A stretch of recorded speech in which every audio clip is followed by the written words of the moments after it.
Come on and stand to your feet all over this room.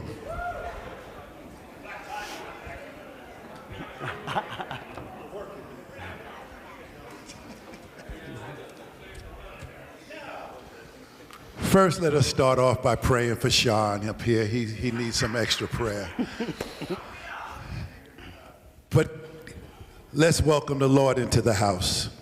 Father, we thank you on tonight. We give you all the praise, the glory, and the honor.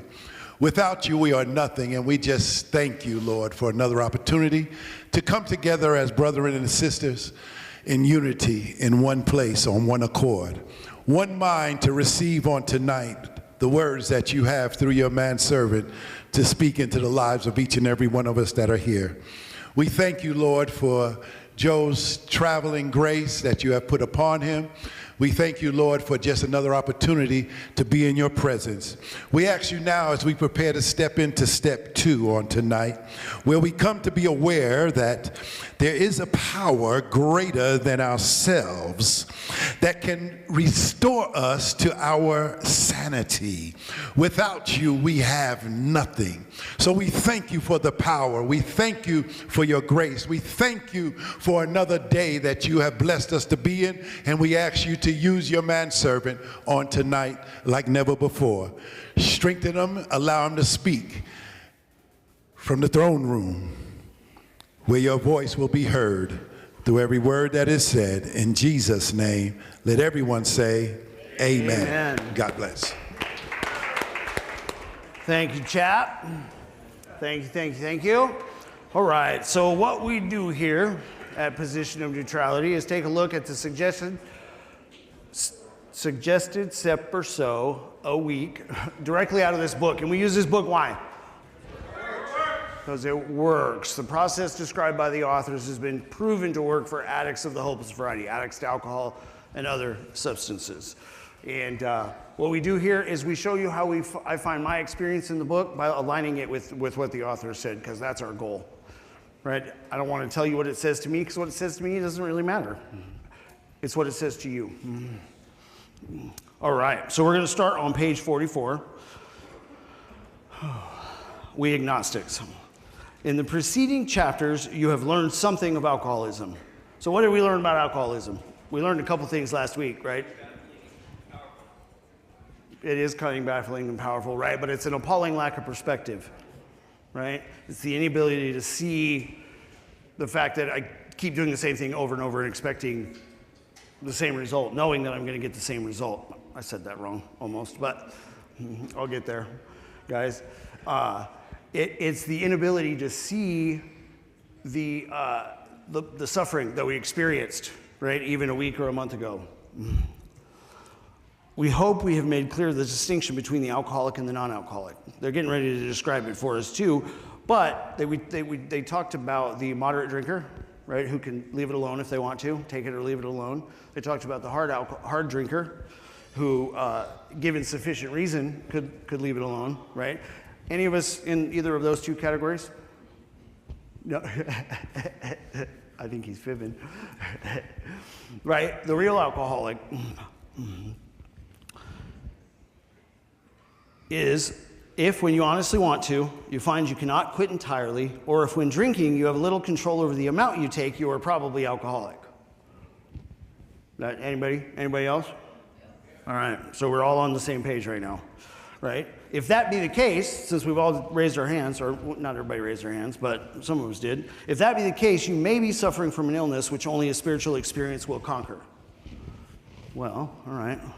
I want to, remember last week I ended with, there is a solution. I'd like to turn over to page 25 and read about the solution real quick.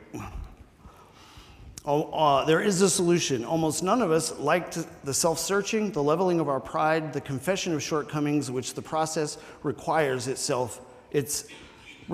for its successful consummation. Right? So they're describing the process that reveals the solution to us, right? I said the solution has a name, right? And it's revealed to us from those steps that we take on the wall, right? The leveling of our pride, the going inward and searching fearlessly.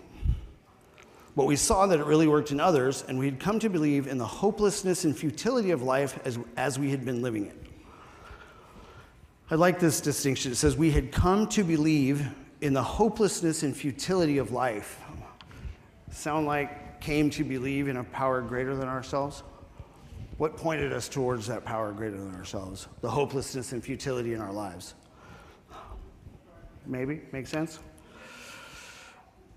When, therefore, we were approached by those in whom the problem had been solved, and that's what they're saying, right? These are the AA saying, we were approached by people where the problem had been solved.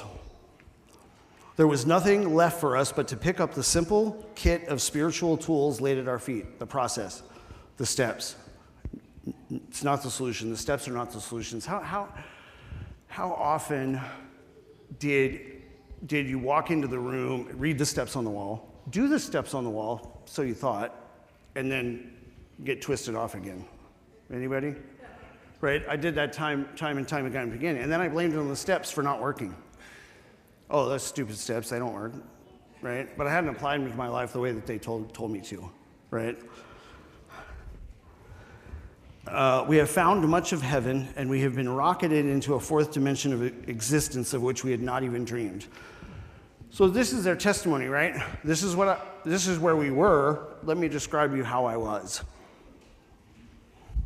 The great fact is just this and nothing less.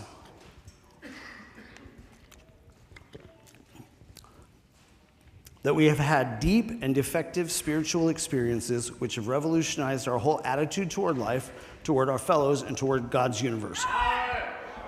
All right, come on, let's do that better. Towards God's universe, right?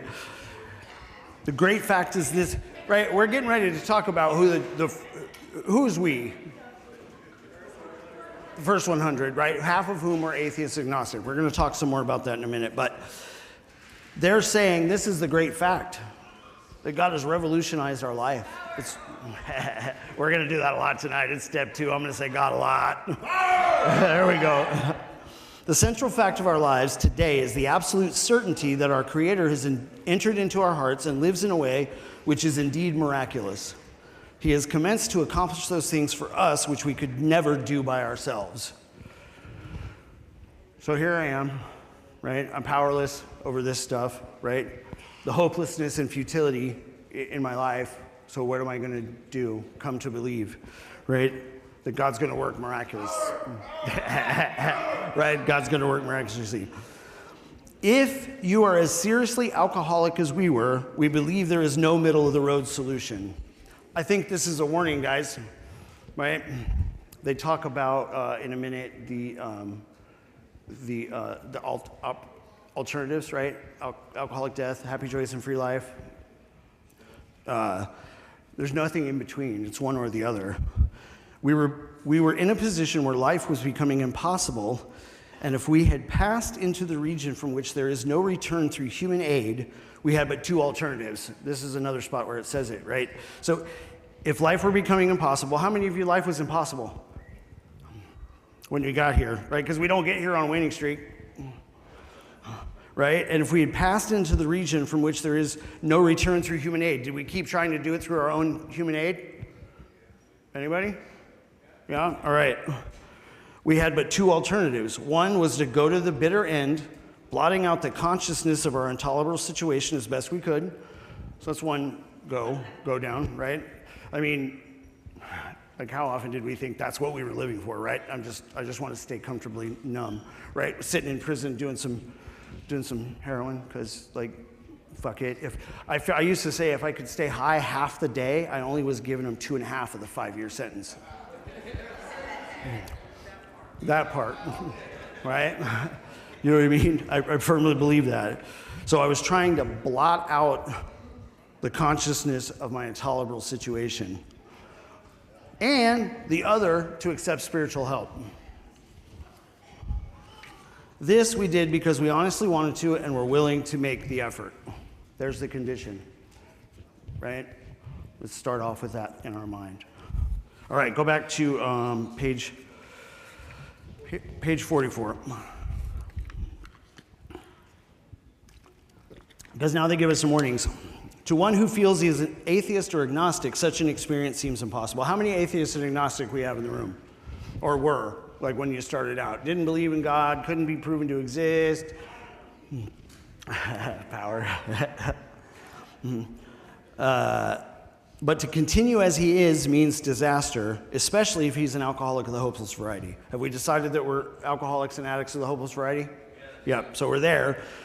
So if we continue as we are, it'll mean disaster.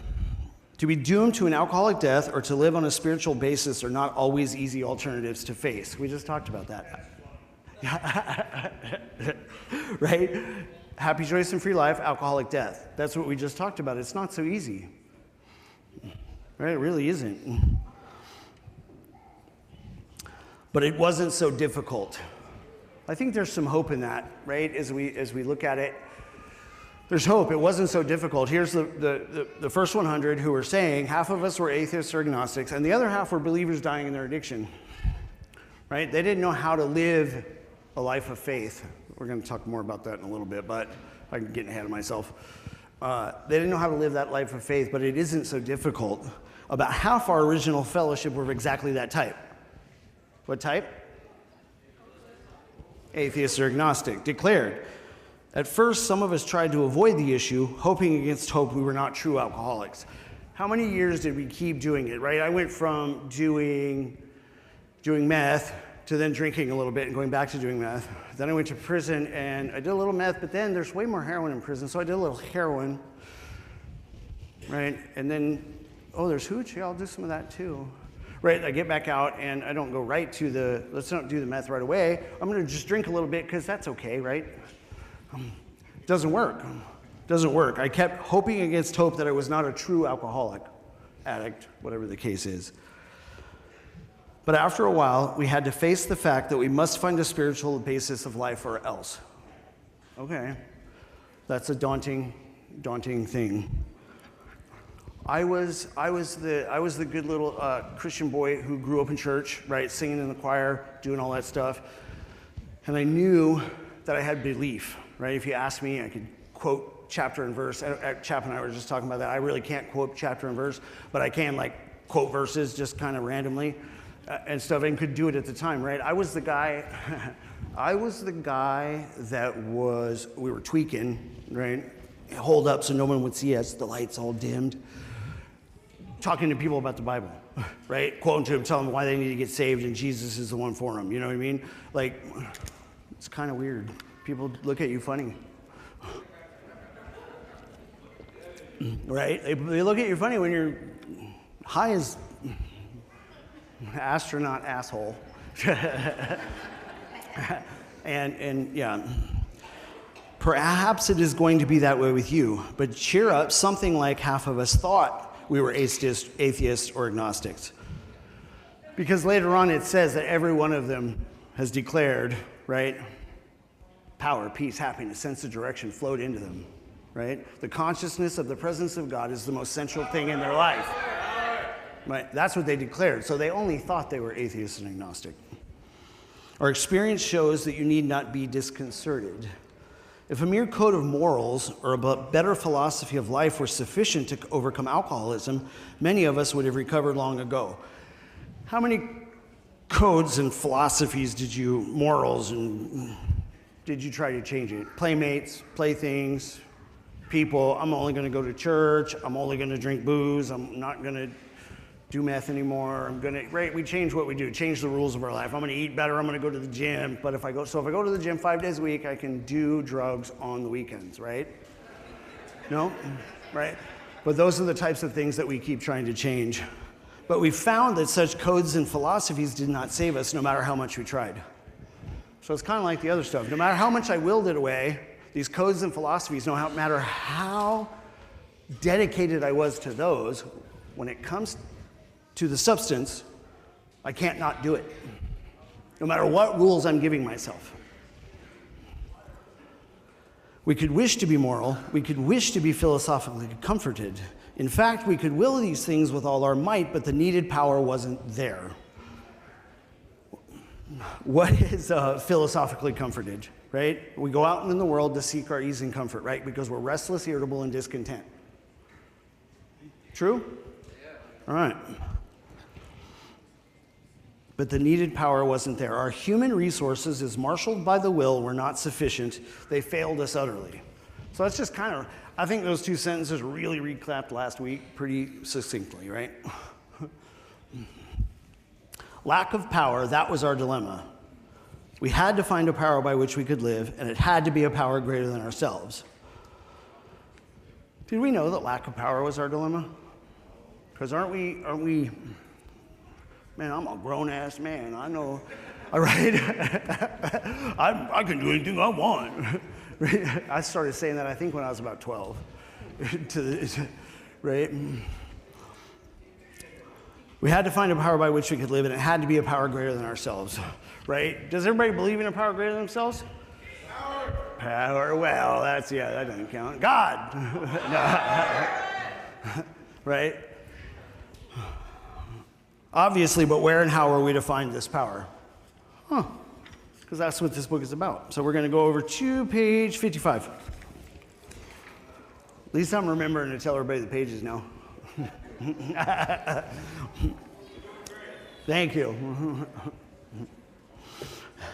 The second full paragraph, the second indentation down there.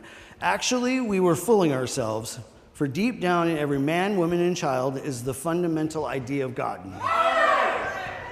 There we go. Is everyone in the room some form of man, woman, or child? Right? Or something in between there. So it applies to all of us, right? And it says the deep down, where's the problem center? In the mind, right? But where's the fundamental idea of God live? It lives deep down inside, right? It may be obscured by calamity, by pomp, by worship of other things, but in some form or other it is there. So with calamities, right? It's the traumas that we've been through in our lives. Pomps, that's the attitude that when things go well, I did it, and when things go bad, y'all motherfuckers did it. Right? And then worship of other things. That's pretty self-explanatory. We spent time worshiping substances and people and jobs, money, all kinds of things. But in some form it is there. So if the power lives deep down inside and it's obscured by these other things, right, blocking it off. For faith in a power greater than ourselves and miraculous demonstrations of that power in human lives are facts as old as man himself. They're drawing the definition too, right? It doesn't matter whether it's the Bible or Eastern mysticism or all these other, Chinese herbs and all this stuff, right? Throughout human history, there are examples of miracles that have happened. Whether you believe them or don't believe them, or doesn't matter, right? But they're facts as old as man. We finally saw that faith in some kind of God was part of our makeup, just as much as the feeling we have for a friend. Anybody got a friend in here? Yeah. Everybody's got a friend, right? And how do you feel when your friend comes around? Right? We feel blessed. We like to be around them. We feel complete sometimes, right? Especially if it's one we can be mischievous and fun with, right? Right? Whatever it is, right? Whatever we like. I'm extroverted, so I can, click up with anybody. I'm good, right? And we're not saying that God is the feeling that we have for a friend, but we're saying our awareness of this presence in our lives and working in our lives feels much the same way. It is an emotion. That's how we'll know it. I tell people all the time, I know when I'm feeling the power because I tear up. I get emotional. I get choked up. Sometimes we had to search fearlessly, but he was there. So he was as much a fact as we were. We found the great reality deep down within us. In the last analysis, it is only there that he may be found. It was so with us. So these are the first 100 authors testifying to the fact that this is what they found. Their experience with themselves and the first couple of thousand. And I love this next paragraph. We can only clear the ground a bit. We can't answer all your questions. Sometimes we just don't know. And it's okay to say that, right? It tells us in a minute to share your honest doubt and prejudice. Right? If our testimony helps sweep away any prejudice, enables you to think honestly, encourages you to search diligently within yourself, then, if you wish, you can join us on the broad highway. Right? Sweep away your prejudice, think honestly, and search diligently. With this attitude, you cannot fail. That's a heck of a promise. Let's do on that one. With this attitude, you cannot fail. The consciousness of your belief is sure to come to you. What a great promise, too. The consciousness of your belief is sure to come to you with those conditions, right? There's always promises and conditions. The conditions are that we sweep away honesty, sweep away prejudice, think honestly, and search diligently. All right, guys, let's go back to 45.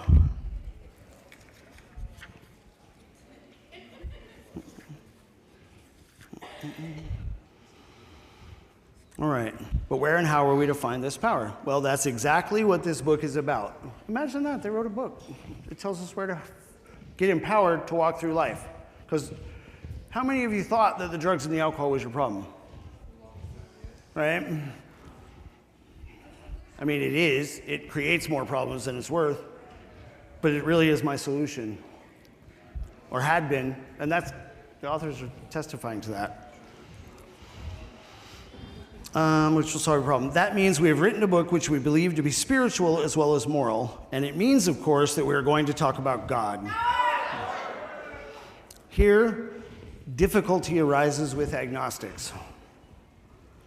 Many times we talk to a new man and watch his hope rise as we discuss his alcoholic problems and explain our fellowship.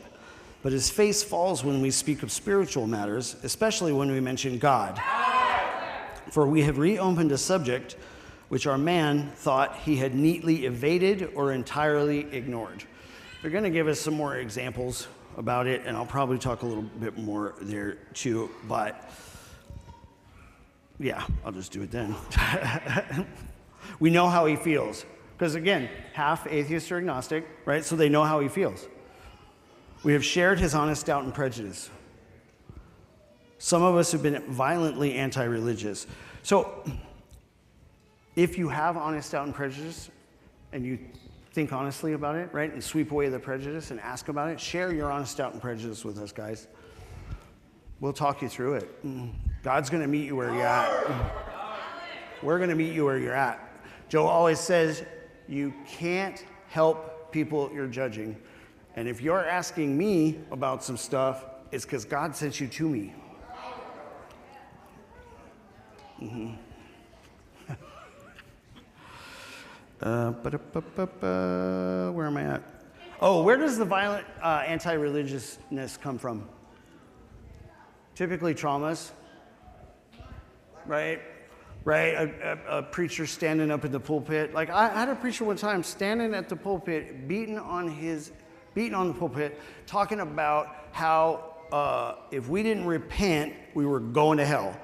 Now, I didn't know what the hell I was supposed to be repenting from, but I was certain he was talking to me and I was going to hell. You know what I mean? Because I'm certain that list of shit he kept saying, I was doing something wrong. And it pushed me away. And like I said, I was singing in the choir and doing all these things that I thought I was supposed to be doing, being this good little Christian boy, right? But I knew, yeah. Anyway, yeah. To others, the word God brought up a particular, they're going to give us some examples right here, right, of what this trauma, where the anti-religious violence come from, and the prejudices in our minds. To others, the word God brought up a particular idea of him with which someone had tried to impress them during childhood. So it comes from parents, the guy at the church, right? The preacher at the church, whatever. Perhaps we rejected this particular conception because it seemed inadequate, right? Maybe right, wrong, or indifferent, right? He's preaching a God that doesn't make sense, right? It doesn't make sense. I can't reconcile it. And that was an issue I kept having. I couldn't reconcile this God that this preacher was talking about with the God I was reading about in the Bible. But he must know because he knows more than me. Ooh, that's not good. Right? With that rejection, we imagined we had abandoned the God idea entirely. And why do we want to abandon it entirely? So we don't have to think about it. But we don't have to deal with it. Right? Because our human minds, we really don't like we don't like trauma. We don't like remembering trauma. We don't like remembering bad things. We obviously, right? That's why we kept going back to the thing, because we can't bring this to our consciousness the memory of suffering of a week or a month ago, right? It doesn't just work for Job. It works for a lot of other things in our lives too. We were bothered with the thought that faith and dependence upon a power beyond ourselves was somewhat weak, even cowardly. Right? That turn the other cheek shit. I'm not doing that. Right? You punch me, I'm sucking you right in your throat. We looked upon this world of warring individuals, warring theological systems, and an inexplicable calamity with deep skepticism. So now they're just describing a little bit more, right? Why would God allow all the suffering, right? Why is God allowing the war in Ukraine? I'm not saying anything on it, right? But why does all this stuff happen? Why are there children starving? Why do people get hurt? Why do all of these things, right? We looked askance at many individuals who claim to be godly. It's the looking down our nose at people who say they're for one thing, but their actions would say they're doing something different, right? Why would I want to be a part of that? This is what the authors are talking about. How could a supreme being have anything to do with it all? They're asking that question. Anytime you see a question mark, eyesight without insight is spiritual blindness. Ask yourself those questions. Go inward. Ask yourself, how could a supreme being have anything to do with it all? The answer is, I probably don't know, right? And who could comprehend a supreme being anyhow? Another supreme being, right? The supreme being, right? There's only one. There's not more than one. Yet in other moments, now they're giving the flip side of the coin, right? All this bad shit happens. Why would I want to be a part of a God that allowed these types of things? Power. Yet in other moments, we found ourselves thinking, when enchanted by a starlit night, who then made all this?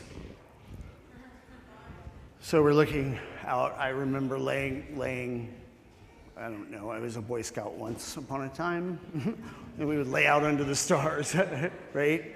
And you think of the immenseness of the galaxy, right? I mean, that seems hyperbolic, right? But when you think about it, they say it's, 85 bazillion trillions, however many light years to the 45th power, right? It's far as fuck. You know what I mean? And yeah, I was a little Star Trek nerd, so I watched the shit out of that. You know what I mean? Like I knew, oh my God. But you think, didn't something have had to have created this? Did it really just happen by happenstance? There was a feeling of awe and wonder, but it was fleeting and soon lost. Isn't that the way it was? Usually I blotted it out with some drugs.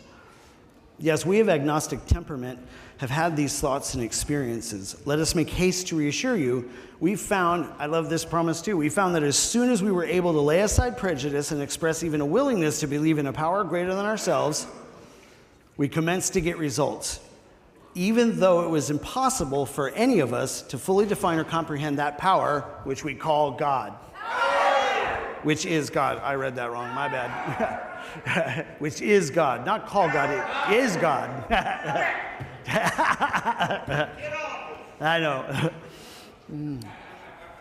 Much to our relief, we discovered that we did not need to consider another conception of God. Why don't we consider another's conception of God? Because God's not a conception. He's a tangible sensory experience. And we would teach you to talk to you about the power we call God if we weren't going to give you a demonstration of power. Our own conception, however inadequate, was sufficient to make the approach and to effect a contact with him. As soon as we admitted the possible existence of a creative intelligence, a spirit of the universe underlying the totality of all of things, we began to be possessed of a new sense of power and direction. The lack of power is our dilemma. So if this power, greater than myself, is giving me power and direction, why wouldn't I want to pay attention? Provided we take other simple steps. What are the other simple steps, probably? Probably the rest of the steps, right? It's a manner of living. The process reveals the solution to us. We found that God does not make too hard terms with those who seek him.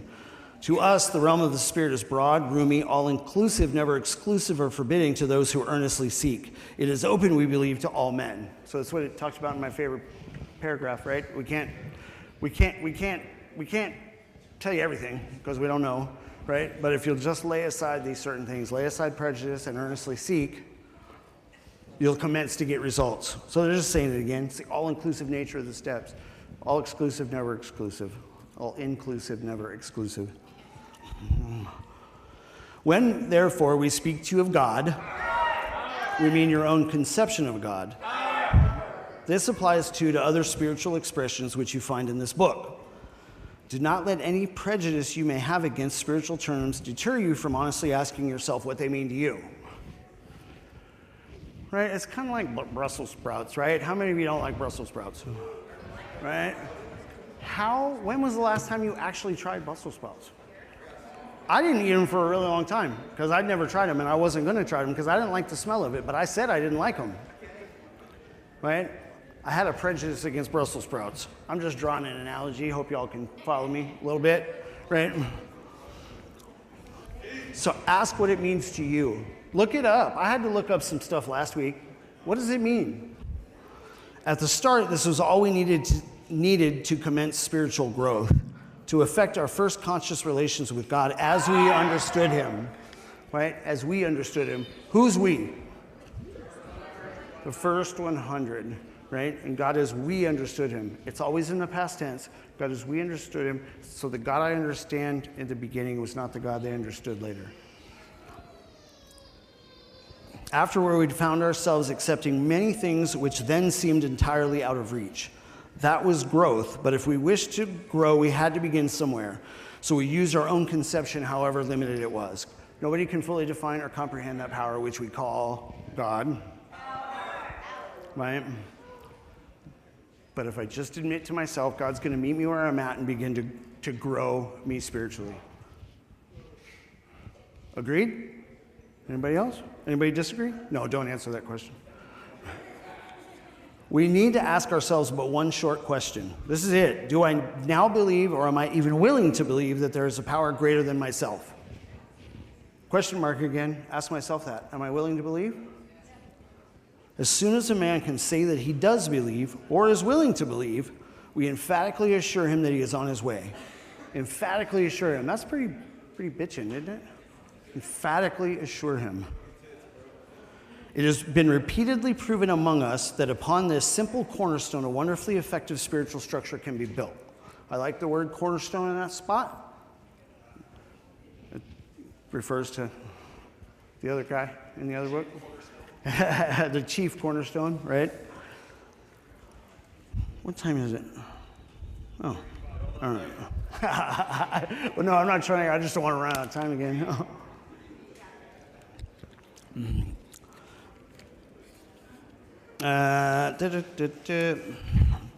That was great news for us, for we had assumed we could not make use of spiritual principles unless we accepted many things on faith which seemed difficult to believe. What types of things are those probably? Right? I like I told you, I was the kid growing up in church, and I had this amazing belief. I would argue with you and tell you that God existed no matter what, right? I would argue with you and talk about evolution, and I just thought I was so damn smart, right? But I couldn't effect and walk in faith because I didn't know that the difference between the two. Belief and faith. I'm learning it as we go, and they're going to give us some illustrations. When people presented us with spiritual approaches, how frequently did we all say, I wish I had what that man has. I'm sure it would work if I could only believe as he believes, but I cannot accept as surely true that many articles of faith which are so plain to him. This lady used to come to my mom's house, and she would, I don't even remember her name now, but she would come in and she would say things like, God told me to tell you, and and she would like anoint us with oil and all this like weird shit that I thought was weird, even though I grew up in the church, right? And I would think like, I mean, I believe, right? I believe, but isn't this lady full of shit? Come on, right? like really, that's what I would think. Turns out maybe not, right? Turns out maybe not. So it was comforting to learn that we could commence at a simpler level. Besides the seeming inability to accept much on faith, we often found ourselves handicapped by obstinacy, sensitiveness, and unreasoning prejudice. So just kind of talking about it a lot more, right? Why aren't we obstinate a lot of times? Mom makes me go to church 4 times a week, and I'm just done with it. Something, whatever it is. Many of us have been so touchy that even casual reference to spiritual things made us bristle with antagonism. This sort of thinking had to be abandoned. That's them telling us, right? This is how we were as atheists and agnostic. Nope, this shit's not right. It's not real. I don't care what you say. I'm not going to believe it. But what they're saying is this sort of thinking has to be abandoned. Though some of us resisted, we found no great difficulty in casting aside such feelings. So they're telling you it's not hard, although it's probably hard as hell, right? But this is what the authors are saying. Faced with alcoholic's destruction, we soon became as open-minded on spiritual matters as we tried to be on other questions. So the substance beat us into submission. And so faced with that alcoholic destruction, right? My life is hopeless and futile, right? I came to see the hopelessness and futility of life because I came to believe in a power greater than myself, that it could restore me to sanity. So faced with this alcoholic destruction, I got real open-minded real quick, right? Those foxhole prayers kind of thing. In this respect, alcohol was a great persuader. It finally beat us into a state of reasonableness. How long did it take for some of you guys? 52 years. Took me 17 years behind bars, right? Anybody else been there? Yeah, I know. Sometimes this was a tedious process. Was it tedious for some of you? Yeah, right. We hope no one else will be prejudiced for as long as some of us were.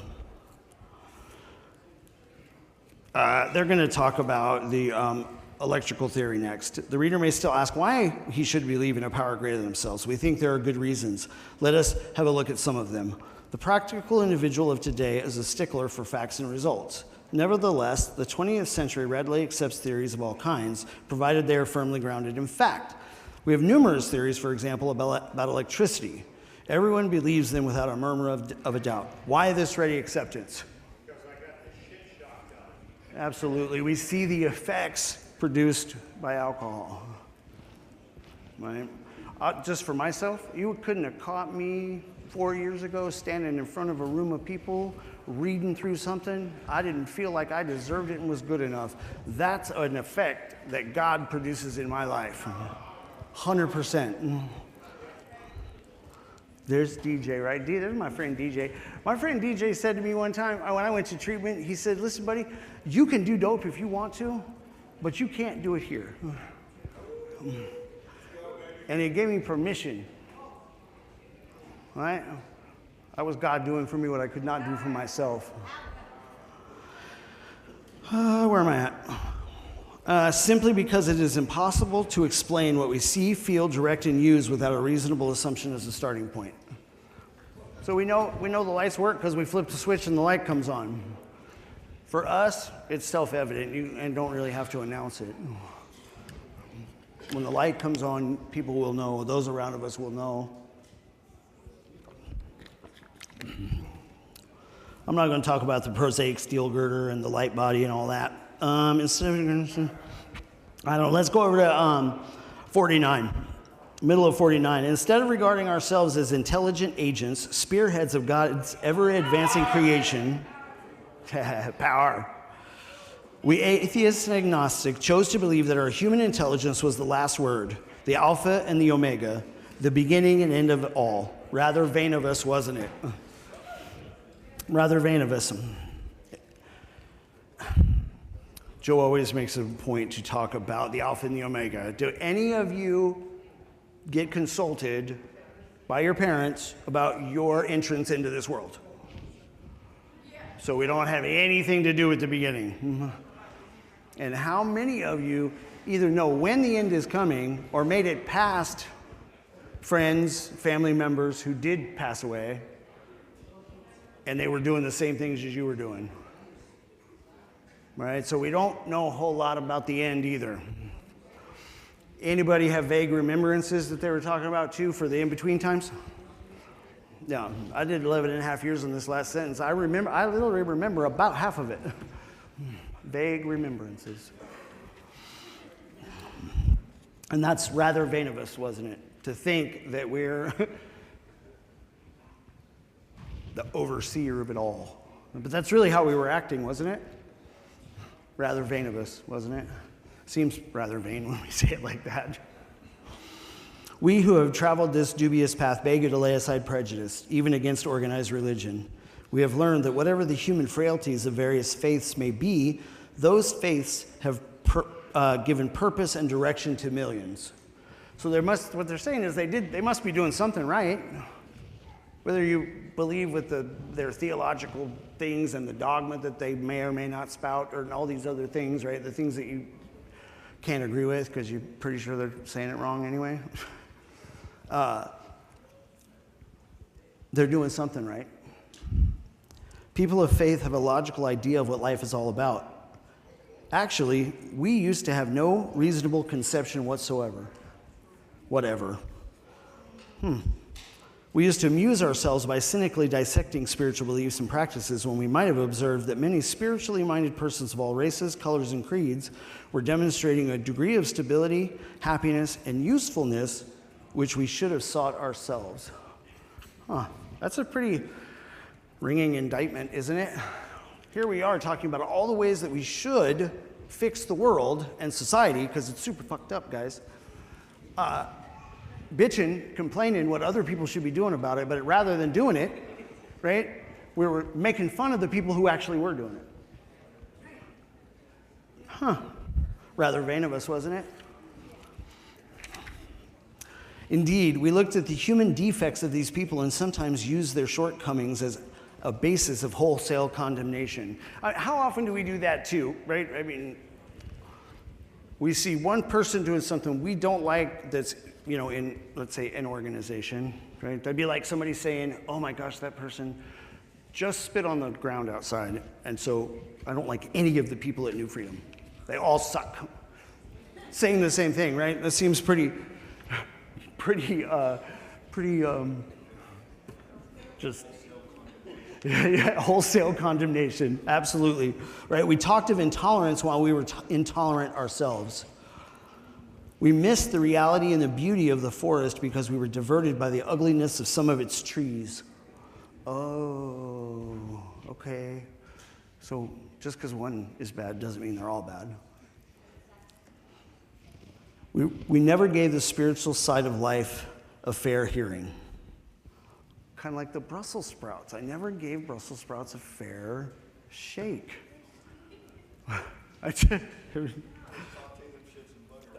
And a little bit of bacon? Absolutely. Absolutely. In our personal stories, you will find a wide variation in the way each teller approaches and conceives of the power which is greater than himself. Whether we agree with a particular approach or conception seems to make little difference. Oh, well, that's super interesting. Doesn't really matter. As long as we start at some place and continue to affect growth with this power greater than ourselves in our lives, then things are going to get better. Experience has taught us that these are matters about which, for our purpose, we need not be worried. So we don't need to be worried about it. There are questions for each individual to settle for himself, right? Because the answers for you are in you. The power is deep down inside you. is going to inform your steps and move you along. On one proposition, however, these men and women are strikingly agreed. I love this. Every one of them has gained access to and believes in a power greater than themselves. Every single one of them. Atheist or agnostic, believers dying in their addiction, every single one of them. Their experience with the first several thousand, every single one of them has gained access to and believes in a power greater than themselves. That's a pretty ringing endorsement. This power has in each case accomplished the miraculous, the humanly impossible. It is pretty humanly impossible. We talked about I say degradation because it sounds bad, but like the bad shit that we used to do, right? I spent 17 years of my adult life in prison, right? And that's just because I was a selfish, self-centered, lying, cheating ass, right? And God wrought a miracle in my life, and I didn't have shit to do with it, guys. Here are thousands of men and women, worldly indeed. So what does worldly indeed mean, right? Doctors, lawyers, scientists, people that live in the world, talk about the world, they were talking about, right? And said they were the people that used to sit around and make fun of the religious people for doing the things that they were bitching about not getting done, right? They flatly declared that since they have come to believe in a power greater than themselves, to take a certain attitude toward that power, and to do certain simple things, there has been a revolutionary change in their way of living and thinking. Huh, that's pretty awesome. Revolutionary change. How many of you needed a revolutionary change in your way of living and thinking when you got here? In the face of collapse and despair, because that's where we're at, right? In the face of the total failure of their human resources, right? My human resources failed utterly. I kept trying over and over. They found that a new power, peace, happiness, and sense of direction flowed into them. Didn't drip or trickle, guys. It flowed into them. I think about the river just flowing. This happened soon after they wholeheartedly met a few simple requirements. Once confused and baffled by the seeming futility of existence, they show the underlying reasons why they were making heavy going of life. Leaving aside the drink question, they tell why living was so unsatisfactory. They show how the change came over them. When many hundreds of people are able to say that the consciousness of the presence of God is today the most important fact of their lives, they present a powerful reason why one should have faith. Testimony, guys. Let's go over to page 53. 53.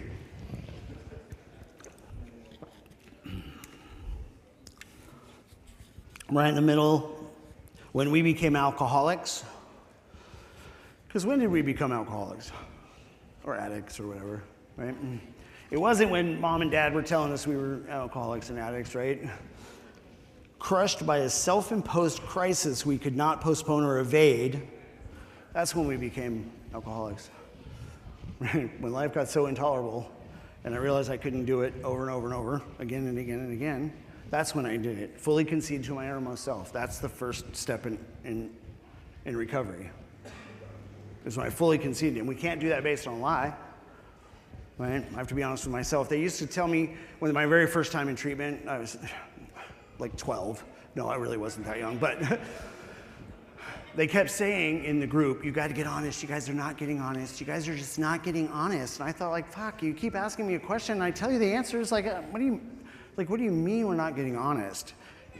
Honestly, it took 30 years until I realized what they were talking about. Honest with myself. Because I didn't have the capacity to be honest with myself. And I really didn't have the capacity to be honest with myself until I started walking in faith and had this encounter with His power. We had to fearlessly face the proposition that either God is everything or He is nothing. Again, happy, joyous, and free life, alcoholic death. God is either everything or He's nothing. That baby is having it right now. Think about it. God either is or he isn't. What was our choice to be? Arrived at this point, we were squarely confronted with the question of faith. We couldn't duck the issue. That's what they're saying. We've gone through all this, we've played the arguments through our minds, but practical experience has shown we can't get past it, guys. Some of us had already walked far over the bridge of reason toward the desired shore of faith. The outlines of the promise of the new land had brought luster to tired eyes and fresh courage to flagging spirits. Friendly hands had stretched out in welcome. We were grateful that reason had brought us so far, but somehow we couldn't quite step ashore. Perhaps we had been leaning too heavily on reason that last mile, and we did not like to lose our support. That was natural, but let us think a little more closely. Without knowing it, had we not been brought to where we stood by a certain kind of faith? So what they're saying is, I think if we look back through our lives, we'll see that probably this power that we say we don't believe in, right? Because, what's he done for me? If we're honest with ourselves, which we're not able to be at times, right? He's probably been carrying us most of the way. For did we not believe in our own reasoning? Eyesight without insight, look inward. Did we not have confidence in our ability to think? I'm so smart, look at me, I can quote Bible verses. What was that but a sort of faith? Yes, we had been faithful, abjectly faithful to the God of reason. So in one way or another, we discovered that faith had been involved all the time.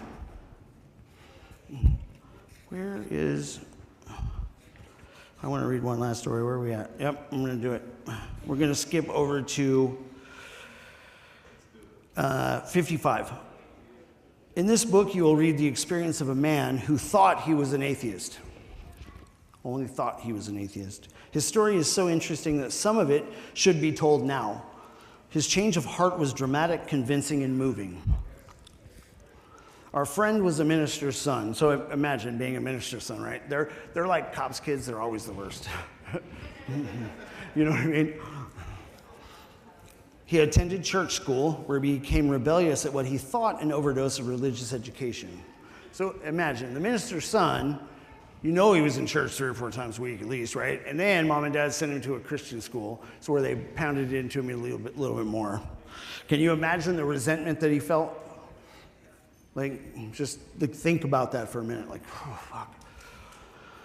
For years thereafter, he was dogged by trouble and frustration. Business failure, insanity, fatal illness, suicide. These calamities in his immediate family embittered and depressed him. So they're talking about the calamities too, right? That's an awful lot of calamity, right? Those traumas in our lives, the things that make us even go, well, why was Dad even talking about this God guy if all this shit was going to happen anyway?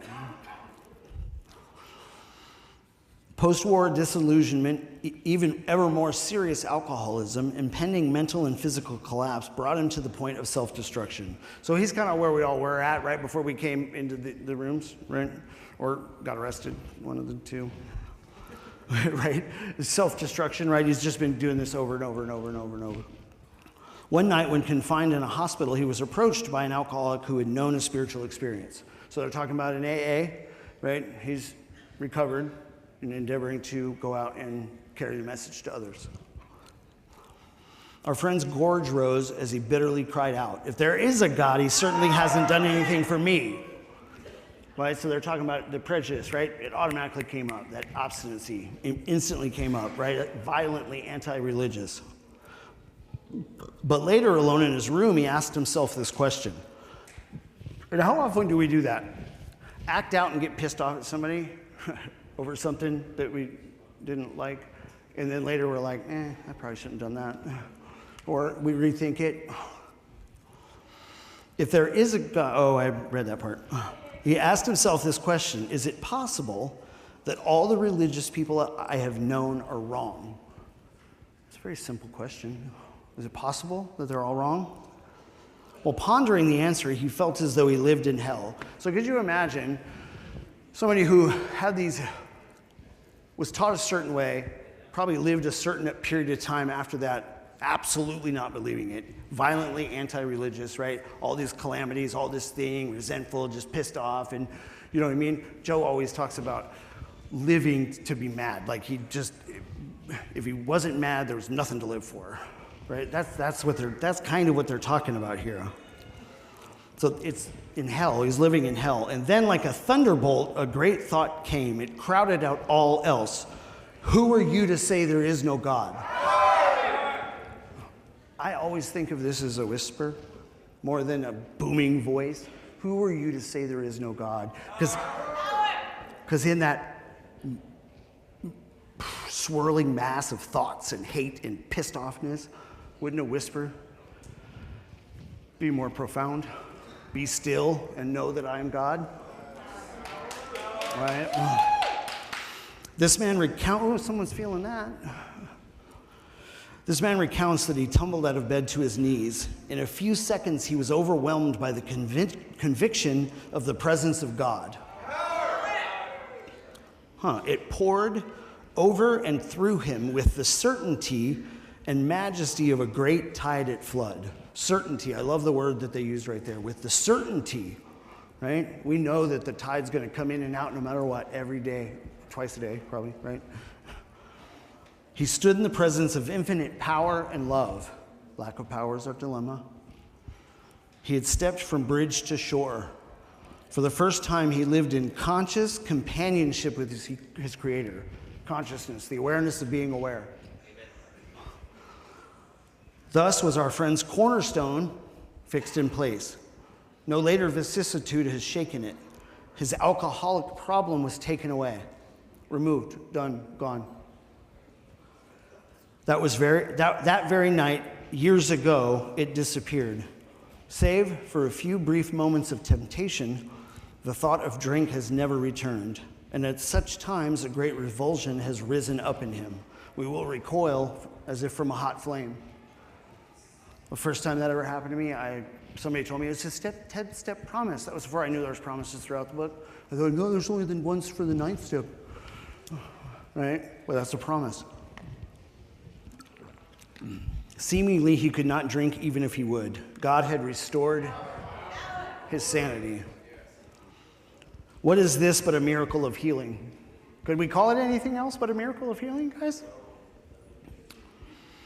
Yet because listen, I'm the guy, I used to do math, right? Sorry, so I bring it up a lot. But I was the guy that did math every single freaking day. Every day, no matter what, no matter what, no matter what. Right? You had to lock me up, right? I lived in my car. I didn't care. I was doing anything that I could to do it, right? I would go to treatment. I would get out. I would do it again. That was just the way that was. So it has to be a miracle, guys. Yet its elements are simple. Circumstances made him willing to believe. Oh, it beat me into a state of reasonableness. The circumstances made me willing to believe. He humbly offered himself to his Maker. Then he knew. Even so, God has restored us all to our right minds. To this man, the revelation was sudden. Some of us grow into it more slowly. But he has come to all who have honestly sought him. When we drew near to him, he disclosed himself to us. I have 2 minutes. I'm going to tell a quick story that runs with that, right? This was my experience. It happened suddenly. It was COVID. I was tweaked out of my mind, right? I got pulled over, right? I'd run through a stoplight. The cop asked me when he pulled me over, hey, why'd you run through that stoplight? I said, I was trying to decide if you were a cop or not, right? But as I pulled into this parking lot, right, with a pocket full of dope, enough to get me definitely sent back to prison, right? I was off parole, thank God, but not for very long. I said, God, if you'll get me through this, I'm yours again. So, long story short, he gives me a ticket. He says, you don't have any insurance, you don't have registration, and your license is suspended because you don't have two of those other things. But I'm not going to write you a ticket, or I'm not going to impound your car. I'm just going to write you a ticket, but I got to go. If you want, you can leave. I'm not giving you permission. If you get pulled over, you will get a ticket, another ticket, and you might go to jail. And he legit, gone. Not there. I couldn't believe it. There was a moment when I could have pulled out and gotten on the road and gone back to what I was doing, but I didn't. I pulled into a parking spot, and in that instant, the obsession to drink and use immediately left, and it hasn't returned since. That's it, guys.